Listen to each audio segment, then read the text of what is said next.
지금 이제 큐티 순서랑 좀 제가 이제 속도가 약간 느린데 빨리빨리 해서 좀 따라가도록 하겠습니다.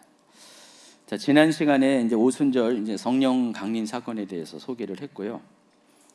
사도행전 1장 8절의 예고대로 이 성령 강림의 사건은 제자들의 삶에 놀라운 변화를 가져다 줍니다. 여러분, 옛날의 제자들뿐만 아니라 지금 여러분도 마찬가지예요. 성령을 여러분이 받았을 때 여러분의 삶은 받기 전과 후의 삶이 확 달라져요. 그렇죠? 여전히 변함이 없다. 나 성령 안 받은 거죠. 그렇죠? 성령 받은 사람의 삶은 달라질 수밖에 없습니다. 자, 사도행전 1장 8절 지난번 이제 본문인데 한번 다시 읽도록 하겠습니다. 오직 성령이 너희에게 임하시면 너희가 권능을 받고 예루살렘과 온 유대와 사마리아와 땅 끝까지 이르러 내 증인이 되리라 하시니라. 자, 다락방에 모인 이 사람들에게 성령을 주신다고 말씀하셨고, 이제 성령 강림의 결과 권능을 받게 됐습니다. 그들이 권능을 받고 그 권능을 주신 이유가 복음의 증인이 되게 하는 것이라고 말씀드렸어요. 그런데 1장 8절에는 순서가 있어요. 순서적으로 그 사역을 감당하게 될 것이라 아예 거기 구체적으로 그 부분까지 이야기를 하셨습니다. 먼저는 예루살렘, 그리고 온 유대와 사마리아, 그리고 마지막에 땅 끝까지 이르러 내 증인이 될 것이다 라고 예수님이 약속을 하셨습니다. 그래서 그 복음 전파의 첫 번째 현장인 예루살렘에서 일어난 사건부터 소개를 하고 있습니다. 자, 지난주에 사도행전 2장 초반부가 바로 예루살렘에서 다락방에서 오순절날 성령 강림이 있고, 그때 어떤 일이 벌어졌습니까? 거기 모인 사람들이 전부 다 타국어 방언을, 외국어 방언을 하는 일이 벌어졌습니다. 그때 당시 오순절을 지키기 위해서 예루살렘에 모인 인구가 최소한 100만 명 이상 되는 것으로 이렇게 추정을 합니다. 당시 예루살렘 인구가 6만 명 정도였는데 많게는 200만 명까지 보기도 합니다. 예루살렘은 절기마다 유월절, 오순절, 또 초막절 3대 절기마다 각 처에서 남자들이 모여서 또 뭐 가족도 오겠죠. 거기서 하나님 앞에 제사를 드리는데 성전에 찾아오는데 그런데 아무래도 그 각처, 그러니까 유대와 사마리아와 또 갈릴리까지 다 포함하고 또 디아스포라로 퍼져 있는 열방 가운데 있는 유대인들 다 오기 때문에 상당히 많은 사람들이 옵니다. 그래서 최소 100만 명으로 잡아요. 예수님이 태어날 때도 빈방이 없는 이유가 그런 이유죠. 그래서 100만 명에서 200만 명까지 이제 바라봅니다. 그 많은 인구가 사람들이 예루살렘에 모여듭니다. 이때야말로 한마디로 말하면 요즘식으로 보면요, 대목이죠. 대목. 장사하는 사람 입장에서는 대목입니다. 뭘 팔아도 다 잘 팔려요. 방값은 부르는 게 부르는 게 값이고요. 음식값도 부르는 게 값이잖아요. 그렇죠? 그런 시즌입니다. 이때 하나님이 요 때를 맞춰서 성령을 보내주셨어요. 그리고 성령 강림 결과 그들이 권능을 받았고 이제 예루살렘으로부터 시작해서 이 권능을 받은 자의 복음 전도의 증인의 사명이 시작되는데 그 첫 번째 그 첫 출발을 누가 시작했냐? 스타트를 사도 베드로가 시작을 했습니다. 사도행전 2장 14절 오늘부터 이제 이 부분을 다루겠습니다. 14절 읽어주세요. 베드로가 11 사도와 함께 서서 소리를 높여 이르되 유대인들과 예루살렘에 사는 모든 사람들아, 이 일을 너희로 알게 할 것이니 내 말에 귀를 기울이라. 자, 그래서 베드로는 이 성령을 받은 후에 아주 담대하게 복음을 전합니다. 그래서 베드로는 설교를 하는데 성령을 받자마자 설교를 하는데 두 가지 설교를 두 가지로 요약을 할 수가 있습니다. 베드로가 설교한 내용이 15절 이하에 쭉 나오는데 그 내용이 두 가지로 요약할 수가 있다는 것입니다. 첫 번째는 이 오순절 성령 강림 사건. 그래서 지금 성령이 강림한 거를 사람들이 외국어 방언하는 걸 보고 다 알아차렸잖아요. 모든 사람들이. 이 사건은 놀라운 일이 아니라 요엘서에 기록된 예언의 성취이다라고 설명을 합니다. 그 내용이 15절부터 21절까지 읽어주세요. 때가 제3시니 너희 생각과 같이 이 사람들이 취한 것이 아니라 이는 곧 선지자 요엘을 통하여 말씀하신 것이 일렀을 때 하나님이 말씀하시기를 말세에 내가 내 영을 모든 육체에 부어주리니 너희의 자녀들은 예언할 것이요 너희의 젊은이들은 환상을 보고 너희의 늙은이들은 꿈을 꾸리라. 그때 내가 내 영을 내 남종과 여종들에게 부어주리니 그들이 예언할 것이요 또 내가 위로 하늘에서는 기사를 아래로 땅에서는 징조를 베풀리니 곧 피와 불과 연기로다. 주의 크고 영화로운 날이 이르기 전에 해가 변하여 어두워지고 달이 변하여 피가 되리라. 누구든지 주의 이름을 부르는 자는 구원을 받으리라 하였느니라. 제가 이제 파란색으로 하이라이트 친 부분이 요에서 2장 28절부터 32절까지의 내용입니다. 지금 사도 베드로는 요에서 2장 28에서 32절까지 내용을 인용해서 자 봐라 이 요에서에서 이야기한 그 내용이 지금 성취된 것이다. 이 사건이 그와 같은 사건이다라고 사람들에게 설명을 합니다. 제3시는 오후 3시를 가리키는데 오후 3시에 누가 술 먹고 취합니까? 안 그렇죠? 그러니까 지금 술 취한 것이 아니라 지금 술 취한 시간이 아니라 멀쩡한 시간이다. 그때 오후 3시면 완전히 그냥 더위가 무르익을 그 시기잖아요. 그때에 절대로 술 먹은 게 아니라 선지자 요엘을 통해서 말씀하신 그 내용이 성취된 사건이다라고 소개를 합니다. 그리고 이제 22절부터는 이제 베드로는 이 모든 사건이 다윗이 자신의 후손으로 오실 메시아에 대해서 예언을 했는데 그 시편 16편 8절부터 11절까지 내용입니다. 이제 파란색으로 이렇게 하이라이트한 부분입니다. 그 예언을 했는데 그 예언이 예수님 안에 성취된 사건이다라고 소개를 합니다. 22절부터 읽어주시기 바랍니다. 이스라엘 사람들아 이 말을 들으라. 너희도 아는 바와 같이 하나님께서 나사렛 예수로 큰 권능과 기사 표적을 너희 가운데서 베푸사 너희 앞에서 그를 증언하셨느니라.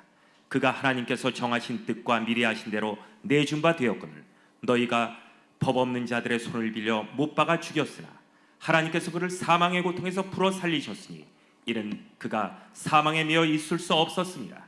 다윗이 그를 가리켜 이르되 내가 항상 내 앞에 계신 주를 배웠으며 나로 요동하지 않게 하기 위하여 그가 내 우편에 계시도다. 그러므로 내 마음이 기뻐하였고 내 혀도 즐거워하였으며 육체도 희망에 거하리니 이는 내 영혼을 음부에 버리지 아니하시며 주의 거룩한 자로 썩음을 당하지 않게 하실 것이미로다. 주께서 생명의 길을 내게 보이셨으니 주 앞에서 내게 기쁨이 충만하게 하시리로다 하였으므로 형제들아 내가 조상 다윗에 대하여 담대히 말하노니 다윗이 죽어 장사되어 그 묘가 오늘까지 우리 중에 있도다. 그는 선지자라. 하나님이 이미 맹세하사 그 자손 중에서 한 사람을 그 위에 앉게 하리라 하심을 알고 미리 본고로 그리스도의 부활을 말하되 그가 음부에 버림이 되지 않고 그의 육신이 썩음을 당하지 아니하시리라 하더니 이 예수를 하나님이 살리신지라 우리가 다 이 일의 증인이로다.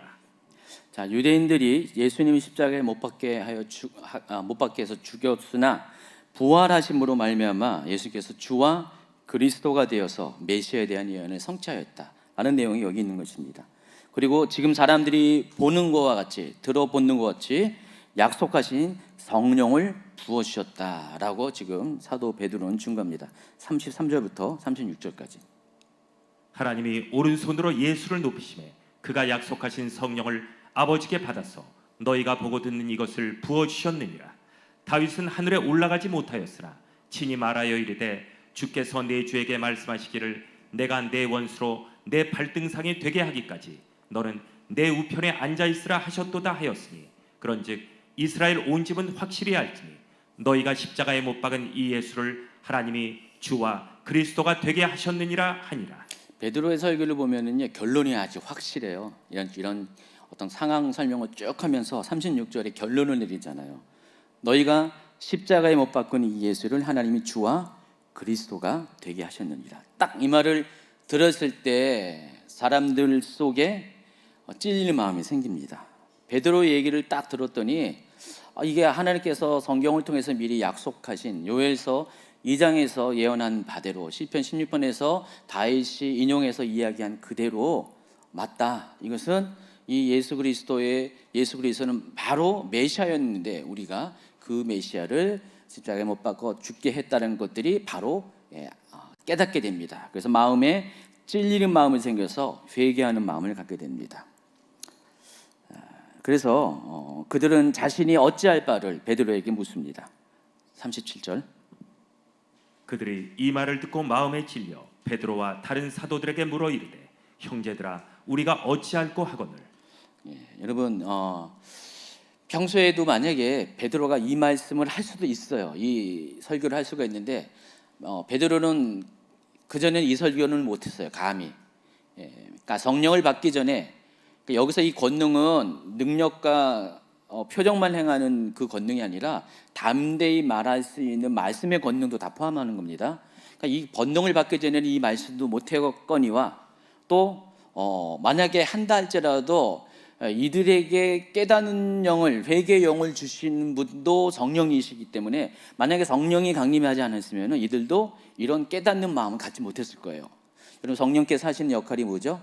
회개의 영도 주시고요. 또 지혜와 계시의 영도 주시는 분이 성령이세요. 그러니까 성령님께서 지금 회개하는 마음을 주셨고 또 이 말씀을 깨닫는 것도 성령께서 허락하신 거예요. 그러니까 성령께서 사람들의 마음을 지금 감화 감동을 시켜 주신 것입니다. 성령께서 지금 강림의 결과 그와 같은 일이 일어났다는 것입니다. 그래서 이들은 베드로의 말을 듣고 성령님의 감동을 통해서 자신의 행한 일이 어떤 일이라는 것을 깨닫게 했다는 것입니다. 그러니까 너무 비통한 거예요. 자기들이 몰라서 했는데 알고 봤더니 하나님의 아들을 죽였다는 것을 깨닫게 될 때, 만약에 여러분이 그 입장이 될 때 어떻게 합니까? 너무나 마음에 통곡이 일어나게 됩니다. 그래서 이때 베드로는 이들의 안타까운 그 고백을 듣고 어찌하면 좋을까라는 이 애통하는 마음을 듣고 그들이 행할 바를 다음과 같이 알려줍니다. 38절부터 40절. 베드로가 이르되 너희가 회개하여 각각 예수 그리스도의 이름으로 세례를 받고 죄 사함을 받으라. 그리하면 성령의 선물을 받으리니 이 약속은 너희와 너희 자녀와 모든 먼데 사람 곧 주 우리 하나님이 얼마든지 부르신 자들에게 하신 것이라고 또 여러 말로 확증하며 권하여 이르되 너희가 이 패역한 세대에서 구원을 받으라 하니. 여러분도 나중에 이제 그런 경험들을 하게 될 겁니다. 누군가가 여러분이 전한 전도의 말을 듣고 예수 믿기로 작정하고 또 회개하는 마음까지 주셔가지고 뭐 어떻게 하면 좋겠습니까라고 질문할 때 여러분이 베드로가 한 것처럼 이렇게 그들을 인도할 수가 있어요. 첫 번째, 회개하여 그리스도 이름으로 세례를 받고 제사함을 받으라라고 첫 번째 해양할 바를 알려주고 그리하면 구원의 보증인 성령을 선물로 받을 것이다. 그리고 패역한 세대에서 구원을 받으라. 이 세 가지가 회개하는 자에게 베드로가 이렇게 건면한 은혜 안으로 복음 안으로 들어갈 수 있도록 도와준 건면의 내용입니다. 자, 이처럼 성령 충만한 가운데 행해진 이 베드로의 설교는 한 번에 3,000명을 회개시키는 놀라운 결과를 가져옵니다. 자, 이 같은 결과를 위해서 하나님께서 성령을 부어주신 것입니다. 그러니까 성령을 받기 전과 후는 확 다르다는 겁니다. 성령을 받기 전과 달리 받은 후에는 성령을 통해서 복음 전도의 권세와 능력이 부어졌습니다. 여러분 성령 강림에 대해서 우리가 한쪽 측면만 많이 봐요. 이미 바로 앞전에 2장 초반부에 성령 강림의 교가 방언을 했잖아요. 놀라운 또 성령의 나타나시는 현상들을 보았잖아요. 우리가 많은 부분에 이것만 초점을 하는데 가장 놀라운 기적은 뭡니까? 가장 놀라운 표적, 하나님이 살아계시다는 것, 성령이 임하셨다는 가장 놀라운 표적은 사람의 영혼이 변하는 겁니다. 사람이 회개하고 전에는 예수님을 십자가에 못 박으려 했던 사람들, 불과 50일 전만 해도 기세 등등하게 예수님을 못 박았잖아요. 예수님을 십자가에 못 박으라고 외쳤던 그들이 50일 만에 성령께서 오신 다음에 이렇게 놀라운 변화가 있다는 것입니다. 그래서 가장 놀라운 기적은 이와 같이 불신자들이 예수님을 주와 그리스도로 영접하는 것이 가장 최고의 기적이라는 것입니다. 이미 여러분 기적의 주인공이 됐습니다. 전에도 여러분 예수님을 부인하고 예수 믿는 자들이 핍박했던 사람들이 제가 보니까 1명, 2명, 3명, 한 10명 정도 있는 것 같은데 그분들이 지금 여기서 하나님을 찬양하고 말씀 가운데 사모함으로 있잖아요. 그렇죠? 여러분이 이 자리에 있는 것 자체가 기적 아닙니까? 그렇죠? 김재호 권사님 맞죠? 네, 맞습니다. 왜 꼭 집어서 얘기하냐고요? 저도 몰라요. 아직 우리 중에 그런 사람이 참 많이 있습니다. 그러니까 내가 변한 것 자체가 기적이다라고 생각하세요. 그래서 분명히 하나님은 살아 계세요, 그렇죠? 성령님은 역사하고 계십니다. 자, 이때부터 예루살렘에는 공식적인 교회가 탄생하게 됩니다. 그 전까지 물론 믿는 자들이 있었는데, 자, 이 사건 이후로 오순절 성령 강림 사건 이후로 이렇게 3천 명의 사람이 한 번에 복음 안으로 들어오게 되면서 이제 예루살렘 안에는 진짜 믿는 자들의 조직인 교회가 생기게 됩니다. 교회는 예수님을 머리로 하는 그리스도의 몸입니다. 그래서 성령 강림의 결과 예수님의 몸인 교회가 시작이 됐다는 것입니다. 그래서 42절부터 47절에는요, 그 초대교회 모습이 어떤 모습으로 세워졌고 운영되었는지를 소개를 하고 있습니다. 42절부터 46절입니다. 그들이 사도의 가르침을 받아 서로 교제하고 떡을 떼며 오로지 기도하기를 힘쓰니라. 사람마다 두려워하는데 사도들로 말미암아 기사 표적이 많이 나타나니 믿는 사람들이 다 함께 있어 모든 물건을 서로 통용하고 또 재산과 소유를 팔아 각 사람의 필요를 따라 나눠주며 날마다 마음을 같이하여 성전에 모이기를 힘쓰고 집에서 떡을 떼며 기쁨과 순전한 마음으로 음식을 먹고. 자, 여기 있는 내용을 통해서 초대교회의 특징을 몇 가지로 우리가 살펴볼 수가 있습니다. 첫째, 초대교회는요, 사도들의 가르침이 있었습니다. 사도들은 누굽니까? 앞에 지난 강의에서 맏대아를 뽑을 때에 그 맏대아를 뽑은 선택한 기준이 뭐였어요? 예수님께서 공생을 시작하고 죽으시고 부활하고 승천하시기까지 그 모든 과정을 지켜본 증인 중에서 함께한 증인 중에서 12번째 사도를 선택했잖아요. 사도들이 그런 사람입니다. 예수님의 사역을 직접 보고 들은 사람입니다. 그래서 그들은 이 같은 권위를 가지고 새로 입교한 사람들에게 아직 예수님을 모르는 자들이 많았습니다. 특별히 디아스포라로 이렇게 오순절날 와서 복음을 듣고 영접한 사람들은요, 아직 예수님에 대해서 제대로 알지 못했어요. 단편적인 복음밖에 몰랐습니다. 아주 심플한 복음. 그 사람들에게 이 사도들이 하는 역할은 지금까지 예수님이 오셔서 3년 동안 행하신 것들을 전하고 가르쳐주는 증인의 역할을 했습니다. 그러니까 사도들이야말로 가장 확실한 증인이기 때문에, 그래서 하나님 나라의 복음을 가르치는 일을 했습니다. 또 사도들에게는요, 사람이 두려워할 정도로 기사와 표적이 일어나게 됩니다. 사도인 증거 중에 하나가 또 기사와 표적이거든요. 이런 일들이 많이 나타났습니다. 초대교회 모습이에요. 그래서 초대교회 보면은요, 사람들이 이제 모이게 되겠죠. 뭐 3천 명이 영화 같은데 보면 영화 같은데 보면 이거는 뭐 성경에 나와 있는 건 아니니까 나름대로 어떤 추정해가지고 그렇게 이렇게 묘사를 한 건데, 믿는 자들이 한 곳에 따로 모여서 텐트를 치고 뭐 공동체 생활을 하는 걸로 묘사하는 그런 내용도 있어요. 근데 쭉 내용을 보면은, 이 사도행전의 내용을 보면은 그런 것 같지는 않아요. 여기 3천 명이지만은 이들이 뭐 한 번에 다 모여서 그런 건 아니고 각각의 집에 모여서 교회가 형성이 되고요. 또 성전에 모여서 성전에서 모여서 모임을 갖기도 합니다. 좀 이따가 아마 뒷부분에 어디 나올 것 같은데, 제가 준비한 것 같은데 생각이 안 나는 어딘가에 나올 겁니다. 그래서 그들이 서로 모여서 뭘 하냐면은 교제를 나눕니다. 코이노니아를 나눕니다. 초대교회 성도들은 어떤 정도까지 코이노니아를 가졌냐?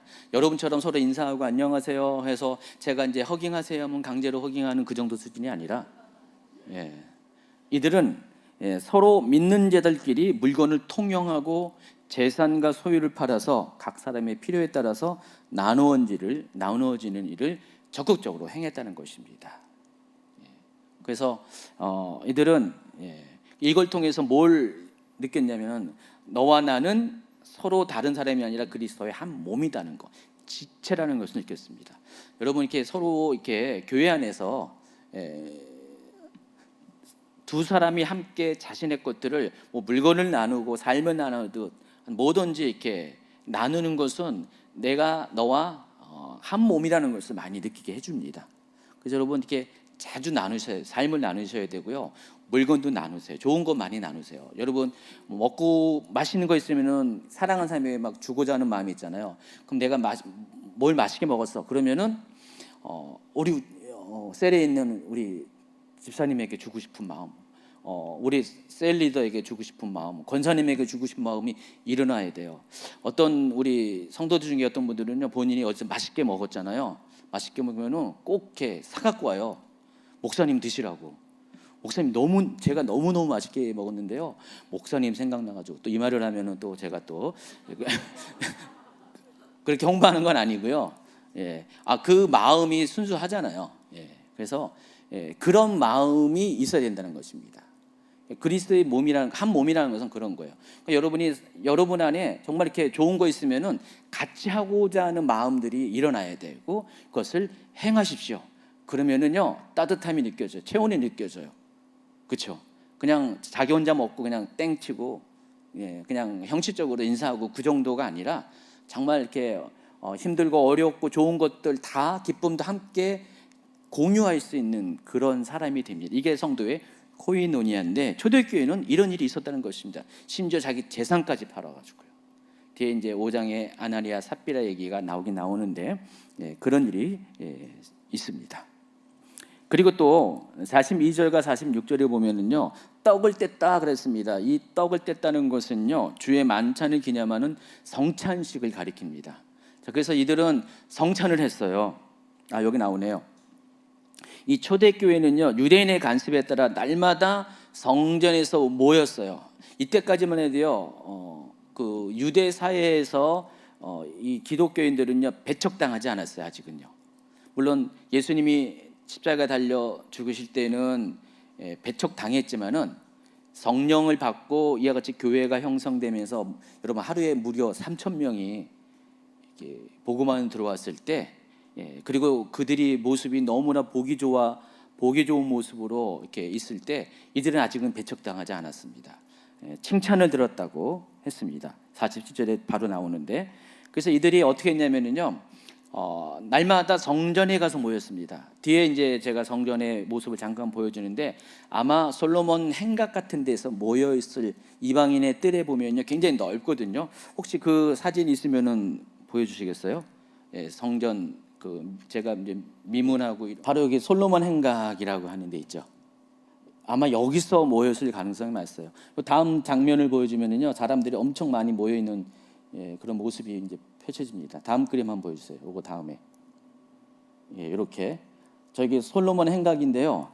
저게 당시 이제 헤롯이 지은 그 예루살렘 성전인데 어마어마하게 크게 졌습니다. 우리가 알고 있는 솔로몬 시대의 그 성전의 뜰에서 확장시켜 가지고요 엄청난 크기의 성전을 짓는데 이방인의 뜰에 솔로몬 시대에는 이방인 뜰이 없었죠. 헤롯 시대에 이방인 뜰을 만드는데 여기 옆쪽으로 보면은요, 동쪽으로 보면은 이렇게 솔로몬 행각이라고 해서요, 기둥이 162개가 있는 높이가 한 4, 5m 되는 이거보다 훨씬 높은 그런 높이의 기둥이 아마 4개씩으로 해가지고 162개 될 거예요. 여기에서 사람들이 많이 모였습니다. 도떼기 시장처럼 모여가지고 이런 식으로 이렇게 모여 있는데 여기가 사람들이 모임의 장소예요. 성전을 찾아봐서 여기서 많이 모이는데 아마 여기서 모였을 가능성이 많습니다. 3,000명이 모일 장소가 없잖아요. 여기서 모여서 날마다 성전에 모여가지고 예배를 했고요. 또 동시에 각 집을 순회하면서 이왕이면은 좀 넓은 집 있죠. 적어도 몇십 명 들어가는 그 집에 모여서 성찬을 행하는 일을 열심히 했습니다. 초대교회 모습입니다. 그리고 초대교회는 기도하는 일에 최선을 다했습니다. 이 4가지 사도들의 가르침이 있었고 또 사도들의 표인 기사와 이적이 자주 일어났고 성도들의 교제가 있었고 성찬을 행했고 기도에 전념하는 일, 이게 초대교회에 보여지는 4가지 특징이라는 것입니다. 이게 사도행전 2장 42절부터 46절에서 소개를 하고 있습니다. 맨 처음에 교회가 형성했을 때 이런 모습이었다는 것입니다.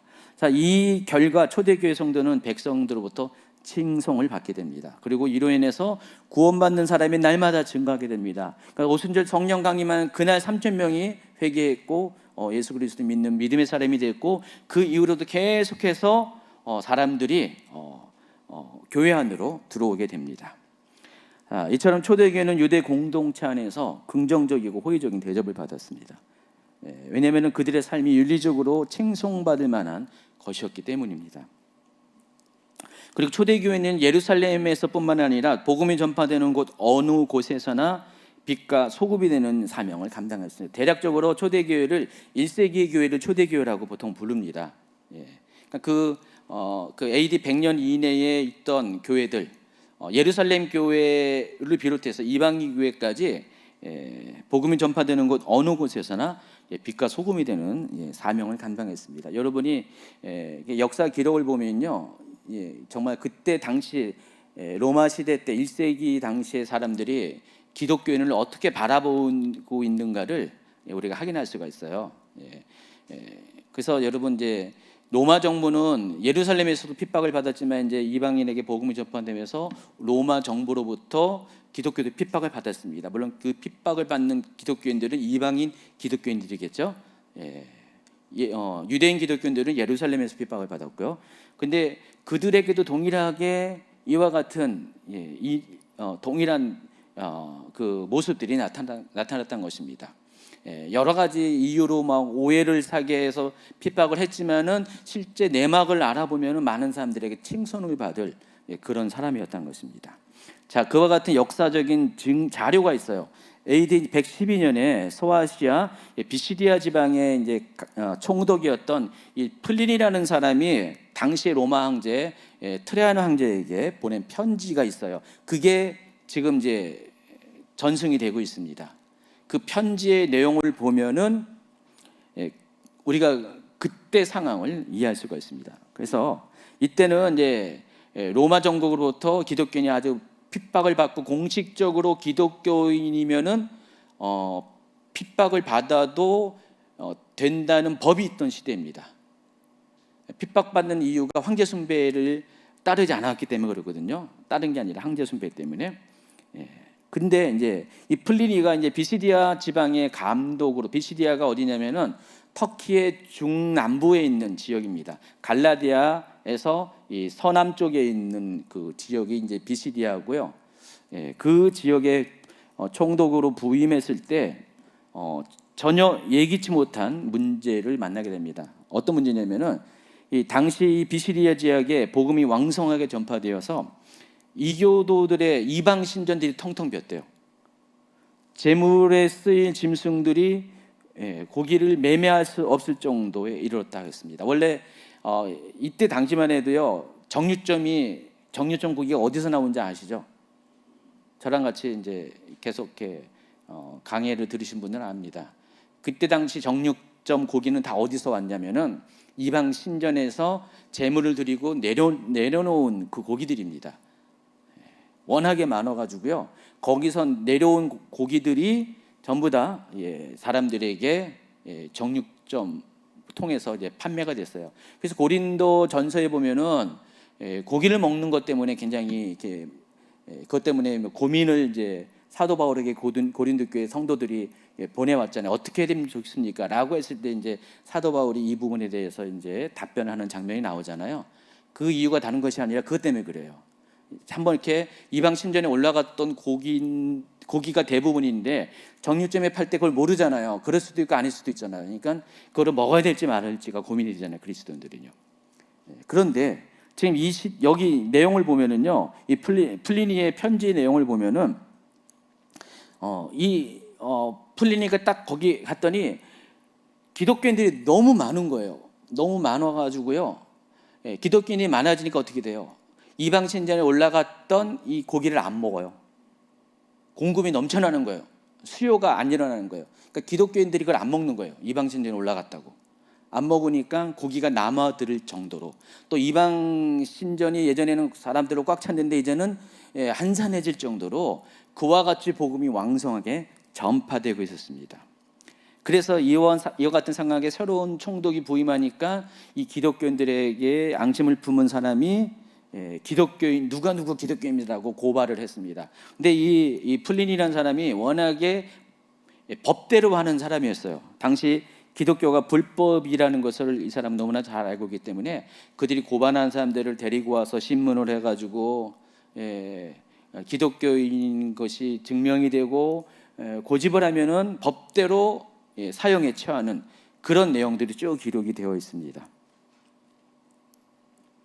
자, 그런데 이와 같은 일을 하면서 이 플리니가 두 가지 의문을 갖게 되는 거예요. 하나는 과연 기독교인들이 범죄한 내용이 어떤 것인가? 또 하나는 기독교인들이 목숨을 버리면서까지 자신들의 신앙을 고수하는 이유가 무엇인가에 대해서 의문을 가진 겁니다. 그래서 조사를 해요. 아주 세밀한 조사를 했더니 소문과 달리 기독교인들은요 그렇게 살지 않았다는 거예요. 오히려 사회의 모범적인 삶을 살았다는 것을 알게 됩니다. 갑자기 고민이 생기는 거예요. 자기는 법을 준수하는 사람인데 법치주의자인데 알고 봤더니 자기는 소문을 듣고 일반 사람들의 이야기를 듣고 기독교는 나쁜 사람들 뭐 이렇게 인육을 먹거나 영아를 살해한다. 이 얘기가 왜 나온지 아시죠? 성찬 때문에 그렇게 오해가 돼서 그런 거죠. 뭐 근친상간을 하는 부도덕한 행위를 하는 사람이다라고 많이 나왔는데 그게 전부 다 거짓말이라는 것을 알게 되었습니다. 그래가지고 고민 끝에 그럼 어찌해야 됩니까라고 황제의 조언을 구하는 편지를 쓴 게 바로 플리니가 쓴 트라이안 황제에게 쓴 처신이에요. 이게 이제 발견이 된 거죠. 발견되면서 그때 당시에 기독교인의 모습이 이제 우리가 공식적으로 역사 기록으로 알게 된다는 것입니다. 그래서 여기 내용을 즉 참조 내용입니다. 여러분 이제 원고에 보면은요 굉장히 길게 해놨잖아요. 여러분 참고하라고 이렇게 길게 했습니다. 그래서 이와 같이 당시 로마 정부조차도 그리스도인이 어떤 사람이라는 것을 윤리적으로 정말 정직하고 깨끗한 사람이라는 것을 인식하고 인정하고 있다는 사실을 알 수가 있습니다. 하물며 그보다 7, 80년 전에 예루살렘에 살던 그리스도인들 성령 강림하고 곧바로 얼마 되지 않는 그때 그리스도인들은 더 성령 충만했기 때문에 더 경건하고 더 윤리적인 모습의 삶을 살았다는 것을 알 수가 있습니다. 그래서 그 같은 모습을 본 사람들은 그리스도인들을 칭송할 수밖에 없었다는 것입니다. 그 내용이 2장 47절에 이렇게 소개되고 있습니다.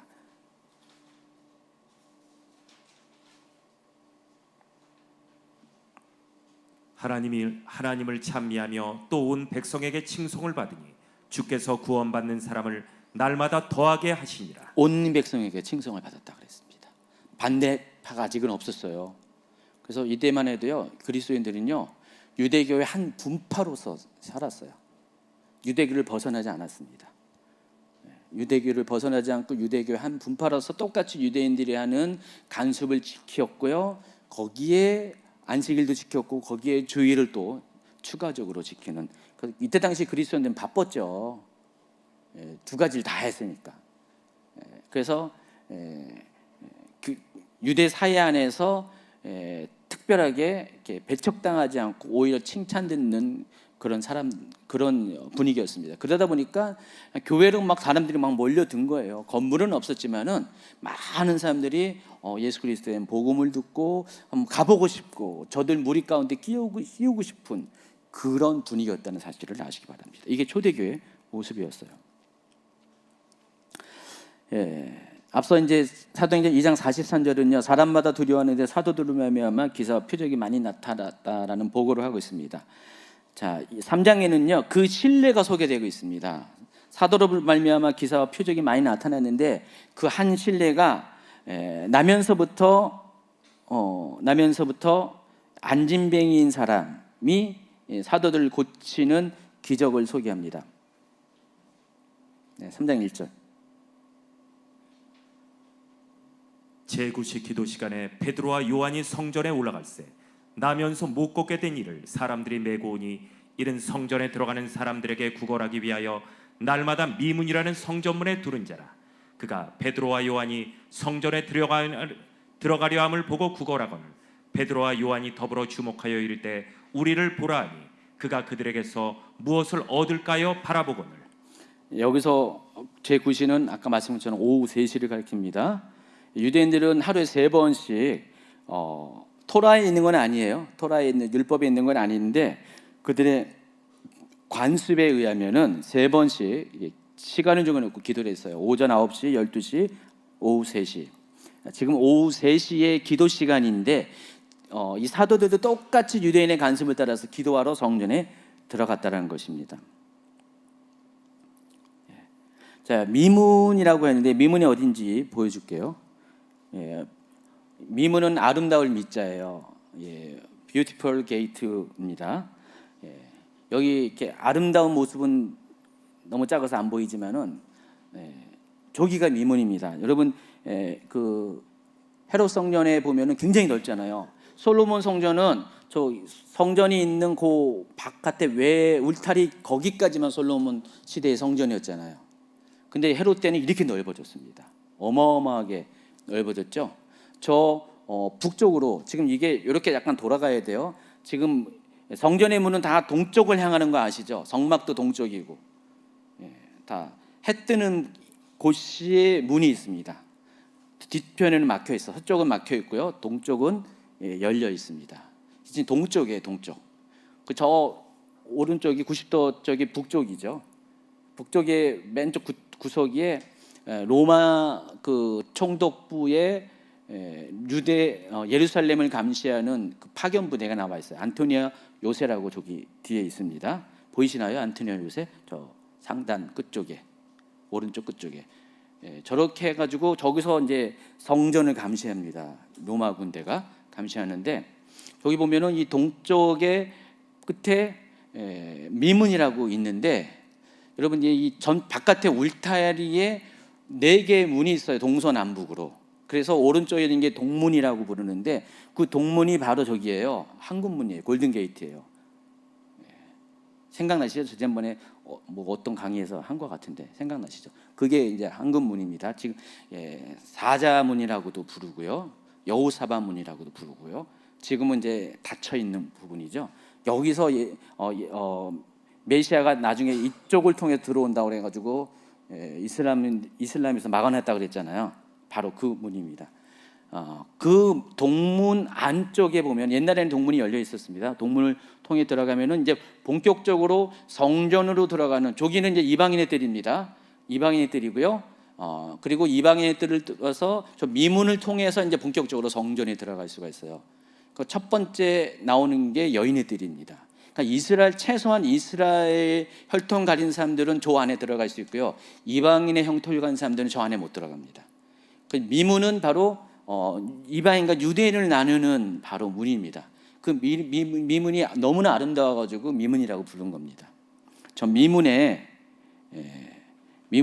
그 안진뱅이가 거기서 앉아서 사람들이 들어갈 때 구걸하려고 들어갑니다.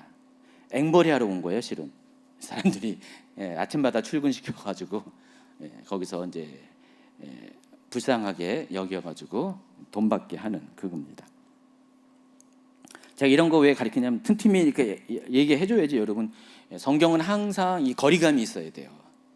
그냥 문자로만 읽으면은 여러분 그냥 딱 잊어버리는데 거리감을 가지고 하셔야 됩니다. 자, 이 미문 앞에 안진뱅이가 앉아 있습니다. 이때 베드로는 이 미문을 통과해서 성전에 들어갈 때 이 사람을 만납니다. 이때 6절부터 이렇게 베드로가 말합니다. 베드로가 이르되 은과 금은 내게 없거니와 내게 있는 이것을 내게 주노니 나사렛 예수 그리스도의 이름으로 일어나 걸으라 하고 오른손을 잡아 일으키니 이야!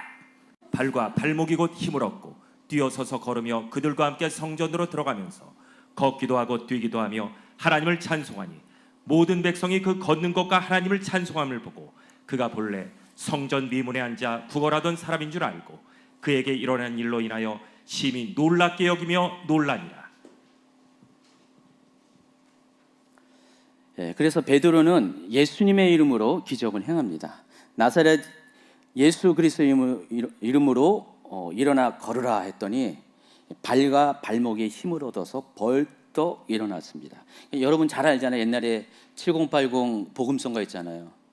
그는 걸었네, 뛰었네, 찬양했네, 그 있잖아요. 예, 그 복음성가 있잖아요. 지금은 거의 안 불러지잖아요.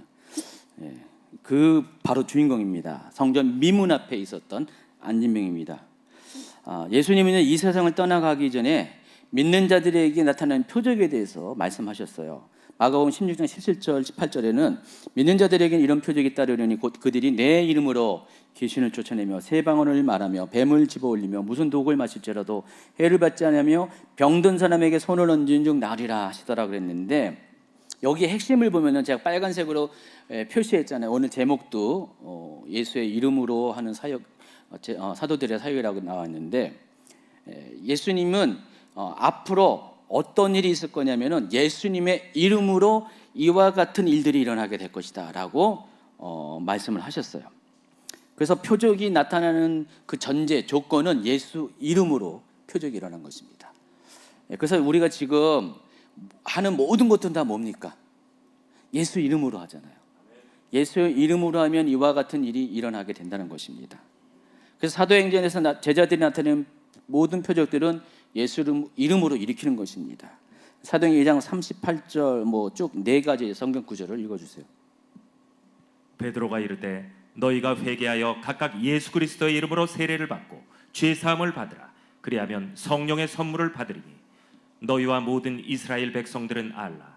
너희가 십자가에 못 박고 하나님의 죽은 자 가운데서 살리신 나사렛 예수 그리스도의 이름으로 이 사람이 건강하게 되어 너희 앞에 섰느니라. 손을 내밀어 병을 낫게 하시옵고 표적과 기사가 거룩한 종 예수의 이름으로 이루어지게 하옵소서 하더라. 이같이 여러 날을 하는지라. 바울이 심히 괴로워하여 돌이켜 그 귀신에게 이르되 예수 그리스도의 이름으로 내가 내게 명하노니 그에게서 나오라 하니 귀신이 즉시 나오니라. 사도행전 보면은요, 예수 이름으로 행하는 것들에 대해서 굉장히 많이 언급이 돼요. 여러분 주의 깊게 잘 살펴보면은요, 핵심 키워드 중에 하나가 예수 이름이라는 것을 발견하게 됩니다. 사도들이 하는 모든 사역은 예수님의 이름으로 행합니다. 그래서 사도행전 8장 16절에 봐도 이는 아직 한 사람에게도 성령을 내리심이 없고 오직 주 예수의 이름으로 세례를 받았다 그랬습니다. 자, 이 예수의 이름으로 했는 것들이 너무 이렇게 일반화되니까 그 교회를 이렇게 막아서고 사도들의 행하는 것들을 막는 이 당국자들은 어떻게 했냐면은 예수 이름으로 하지 말라. 딱 거기도 그런 식으로 표현이 되고 있습니다. 사도행전 9장 29절, 5장 40절. 또 주 예수의 이름으로 담대히 말하고 헬라파 유대인들과 함께 말하며 변론하니 그 사람들이 죽이려고 힘쓰거늘 그들이 옳게 여겨 사도들을 불러들여 채찍질하며 예수의 이름으로 말하는 것을 금하고 놓으니. 다 예수 이름으로 사도들은 했고 당국자들은 예수 이름으로 하는 것을 금지시켰다는 것입니다. 한번 치유를 받은 사람은 사도 베드로와 요한을 붙잡고 메어 달립니다. 또 안진뱅이가 일어난 기적을 목도한 사람들은 솔로몬 행각에 운집하게 됩니다. 3장 11절. 나은 사람이 베드로와 요한을 붙잡으니 모든 백성이 크게 놀라며 달려나가 솔로몬의 행각이라 불리는 행각에 모이거늘. 네, 아까 제가 이렇게 맨 처음에 잠깐 소개한 게 바로 솔로몬 행각이에요. 자, 미문이 바로 있죠. 그림을 보여주세요. 미문에서 안진뱅이가 일어난 사건이 일어나고요.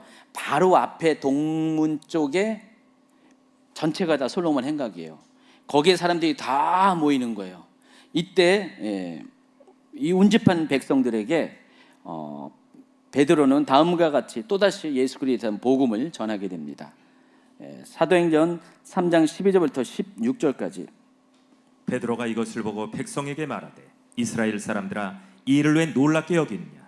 우리 개인의 권능과 경건으로 이 사람을 걷게 한 것처럼 왜 우리를 주목하느냐. 아브라함과 이삭과 야곱의 하나님 곧 우리 조상의 하나님이 그 종 예수를 영화롭게 하셨느니라. 너희가 그를 넘겨주고 빌라도가 놓아주기로 결의한 것을 너희가 그 앞에서 거부하였으니 너희가 거룩하고 의로운 일을 거부하고 도리어 살인한 사람을 놓아주기를 구하여 생명의 주를 죽였도다. 그러나 하나님이 죽은 자 가운데서 그를 살리셨으니 우리가 이 일의 증인이라. 그 이름을 믿음으로 그 이름이 너희가 보고하는 이 사람을 성하게 하였나니 예수로 말미암아 난 믿음이 너희 모든 사람 앞에서 이같이 완전히 낫게 하였느니라. 사람들은 안진뱅이를 일으키는 베드로와 요한을 주목했습니다.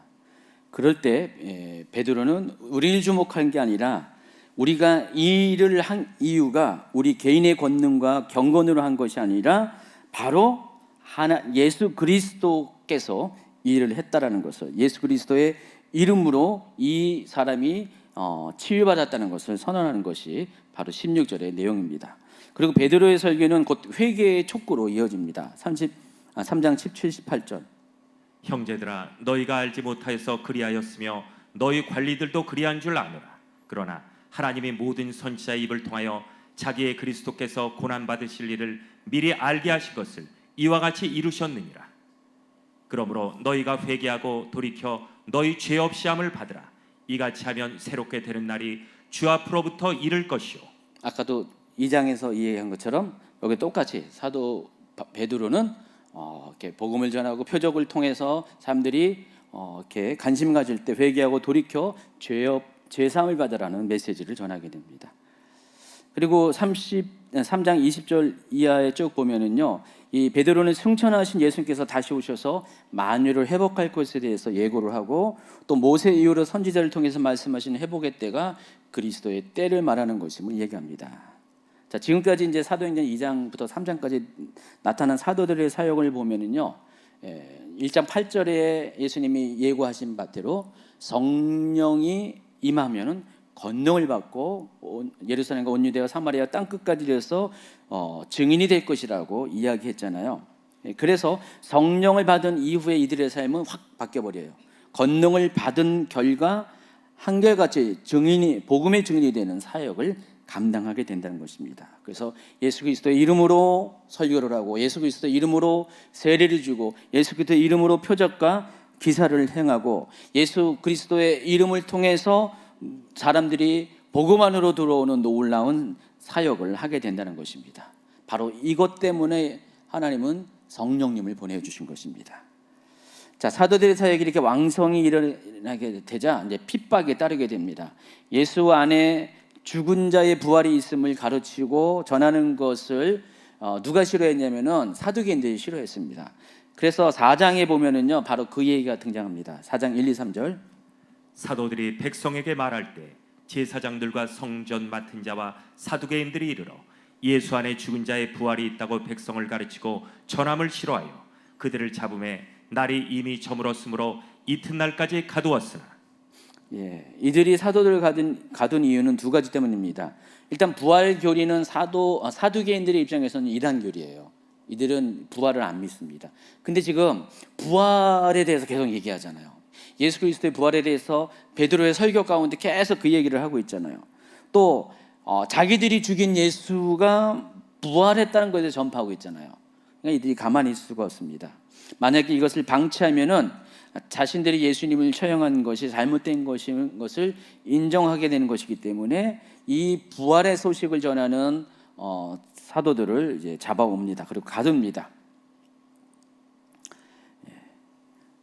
그래서 사도행전은 사도행전 3장에서 이 안진뱅이가 일어나는 기적과 베드로의 설교를 들은 사람들 중에 예수님을 영접한 사람만 5,000명이라고 했어요. 남자만 5,000명.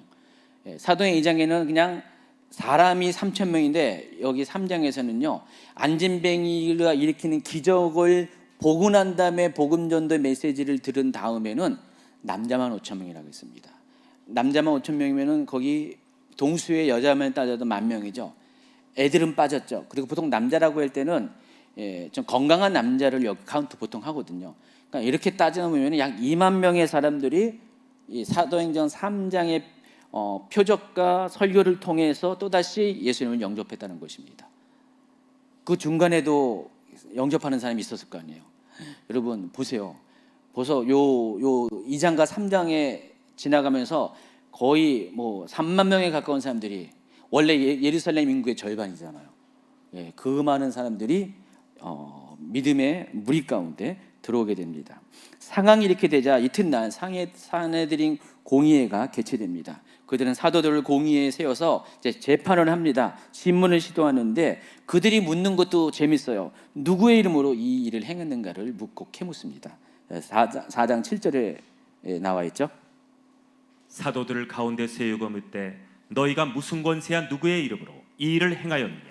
자, 공회 앞에서 베드로는 성령이 충만해서 그들의 질문에 대해서 대답을 하는데 10절에 보니까 나사렛 예수의 이름으로 그 일을 행했다라고 계속 보시면은요, 예수의 이름으로 모든 일을 행하고 또 이 일을 바라보는 사두개인들의 관점도 그와 같다는 사실을 알 수가 있습니다.